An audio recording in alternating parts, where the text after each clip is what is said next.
The Recharge. Hello and welcome back to The Recharge. I'm Ruben Gonzalez and that's Matthew Stanley. And we are back for week 13.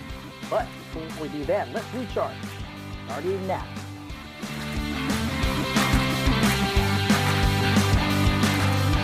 All right, Matthew, the Chargers were victorious this Thanksgiving. It seems so long ago. They were victorious 28-6, and you were actually there. So give us a firsthand account of how everything went that day. It was a lot of fun. So my birthday was Wednesday, and we went to the game Thursday. I went with my wife, my brother, and my brother-in-law. And it was a lot of fun, man. I mean, the Cowboys fans were all really cool. There was some, good old-fashioned smack talk. Nothing too personal. It was a lot of fun hanging out in the parking lot beforehand. But yeah, the first half, like everyone had this weird feeling at halftime because the Chargers were only up 3-0, but it was obvious that they were kind of, dominating the game. They just weren't scoring as much as they should have been. And so all the Cowboys were really guarded. Like all the fans were super guarded at halftime about talking smack, like when we went to the bathroom and stuff.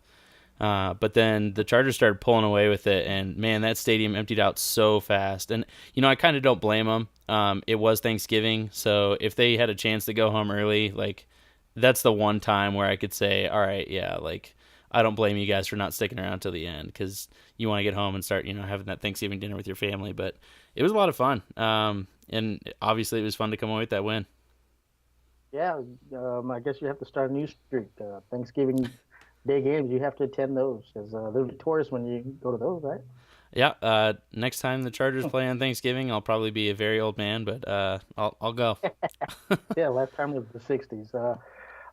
Yeah, that game started off really slow. What was the thoughts on that? Like, were you expecting the Chargers to obviously we knew that they should have been up by more, but it was kind of a slow first half, and then they exploded in the second half, and there was a lot to be thankful for. A lot of things happened great for the Chargers on the field that day.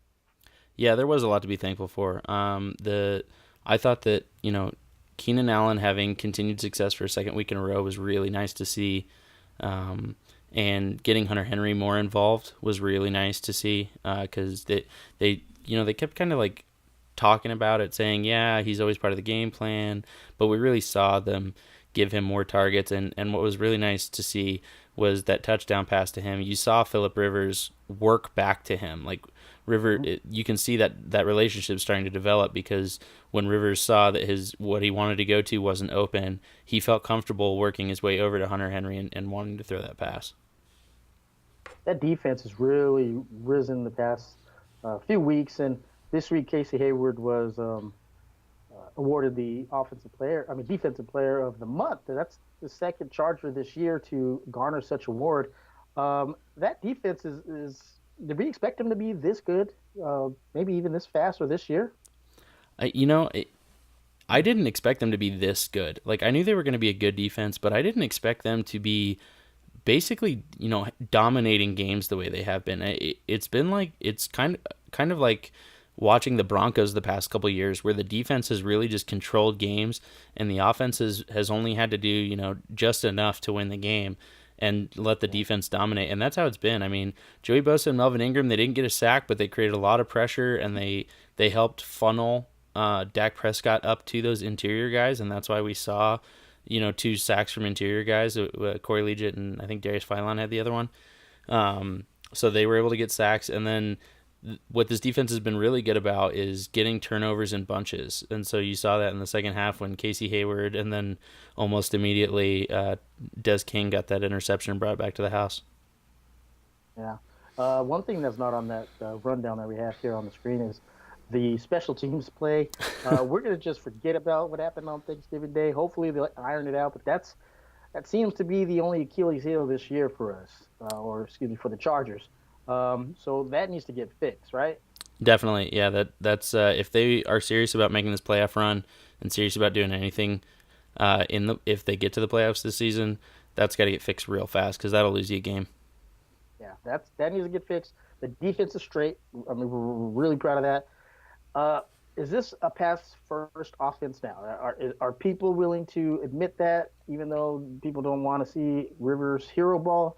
But what would you think? Is it a pass-first offense now? I mean, I think it They're has. successful. I think it has to be. I think your best offensive weapons are when you're passing the ball. I mean, Keenan Allen has obviously been on fire. Hunter Henry's amazing whenever he gets the ball in his hands. Austin Eckler's really good out of the backfield, and even Melvin Gordon does a pretty good job out of the backfield. The team kind of during their first four losses, they were really trying to shove the ball through Melvin Gordon and run that offense through Melvin Gordon, and it just hasn't been working. And I think what you've seen over the last couple of weeks is Ken Wisenhunt and Anthony Lynn really opening up that offense, letting Rivers, go out and do his thing, and you can see the trust that Rivers is developing not only in Keenan Allen and Hunter Henry, but he's starting to trust that line more. And so you saw it a lot during the Cowboys game that he hung in there and took a couple of hits, and he wasn't just bailing on fairly clean pockets because he felt phantom Yeah, pressure. He's really starting to calm down and get cooking. yeah. I'm glad that he's making me eat my words. I wrote an article earlier this year, but we'll talk about that another time. Okay, quickly, AFC West or wild card? Which one should we or the Chargers be? Should we be thinking that is more attainable? I think the clearest path at this point is the AFC West Championship because the Chargers literally control their own destiny at this point. With the way the tiebreakers work out, if the Chargers win out, it doesn't matter what the Chiefs do. If the Chargers win out, they win the AFC West. So I think you got to root for that at this point and hope that the team takes the bull by the horns and just goes out and gets it. Yeah, it's a lot of games, but hey, man, it would be very exciting at this point. So let's look to this week. We got the Browns coming into town. Browns are winless. They were winless last year too, and the Chargers decided that they wanted to throw up an egg on their meeting last year. Are we on upset alert again? A I, lot of people are talking about it, and I'm getting sick of it, but they have reason to believe so, right? I don't think there's that threat of the upset this year, mostly because you're really starting to see that this team has bought into Anthony Lynn's message and the way Anthony Lynn runs the team, and they're playing as more of a team than we've ever seen. They're playing for each other. I mean, you can see it every time the defense makes an explosive play. They're all celebrating. Whenever somebody takes it back to the house, you see them all rushing down to the end zone to take a big picture together. And these guys are really just gelling, and they're playing for each other and playing as a team. And I don't think they're going to quit the way they did in the past under Mike McCoy.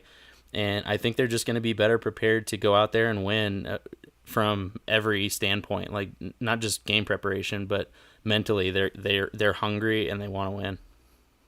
Yeah, this, I mean, this game kind of weird. You say against the Browns, is this the game that's going to really kind of show exactly where their mindset is? It's kind of weird to say that against an 0-11 team, but these were the games that, yes, last year they did lose those games.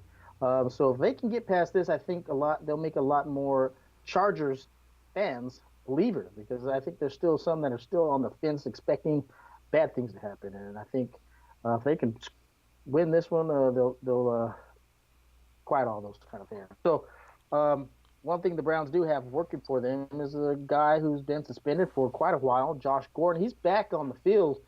Is what's the percentage of him making a play or two or even being effective? Could he be a decoy? What is this? What's happening?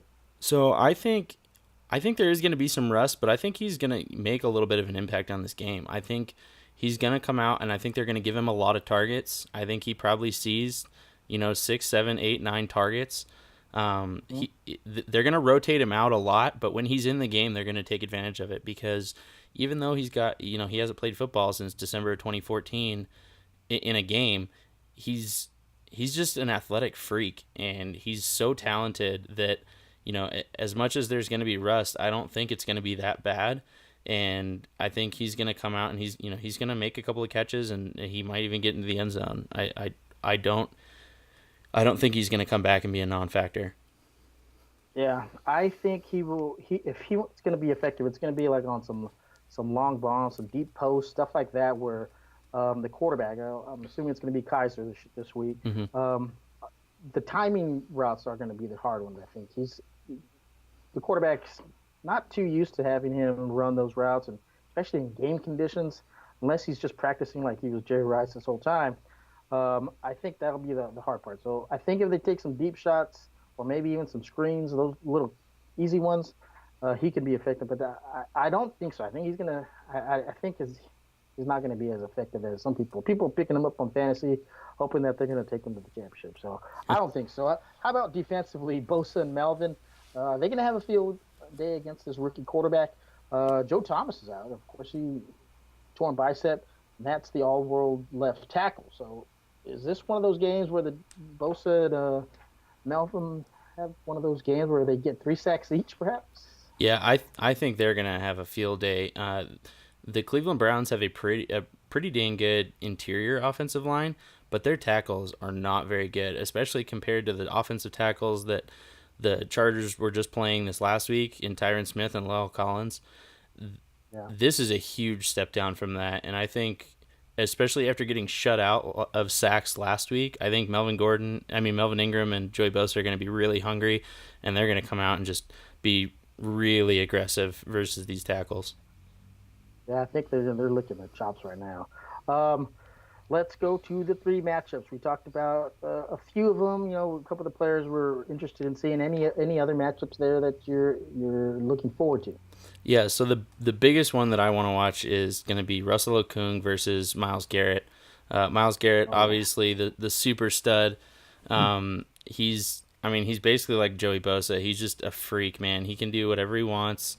He's crazy strong. He's stronger than Bosa. He's not as technically refined as Bosa is, but he's just so dang strong that he can just toss people. So it's going to be a battle between him and Russell Okung this week. It's also going to be interesting to see who they match up on Duke Johnson, because they used Duke Johnson in the pass game a lot, and so it'll be interesting to see, because the Chargers play so much of that formation where they only have one linebacker. It's going to be one of those extra safeties, and if it's Rayshawn Jenkins, it's going to be a bad day for Rayshawn Jenkins. And I Oh guess yeah. I think the last one I really want to see how Casey Hayward's doing after his sad news this week, and then going against a probably very hungry Josh Gordon. It's Yeah. that's going to be an interesting one to watch. Yeah, it's going to be the return. Well, not necessarily the return, but it's going to be Travis Benjamin facing his old team again. I think this time he's going to get behind the coverage. I said it. We did the recharge for the Cowboy game with some technical difficulties. We weren't able to bring it to you, but I said that one of those guys was going to break deep. He had a touchdown if that ball wasn't Hmm. on the throw, and I think this week he's going to have another shot at another touchdown. Perhaps it could be in the return game, but I think he's going to have something for those Browns again. So we'll see about that. Before we go to our Browns prediction, Rivers is the new Iron Man. Eli Manning benched this week, so now Rivers is the guy who has the most consecutive games streak going on. And how long could this possibly go on? How many Uh, more years do you think he got? I mean, this is a hard one because I think Philip, if you would have asked Phil after starting 0-4, he's probably leaning towards retiring after this season. I mean, with the move and having to deal with that commute every day, he's like his heart probably just wasn't in it as much anymore. But now that this team has gotten on track, if they can get into the playoffs and he gets a taste of that again and sees that they're just, one or two steps away from really doing something, I think you'll see him stick around for at least another year or two.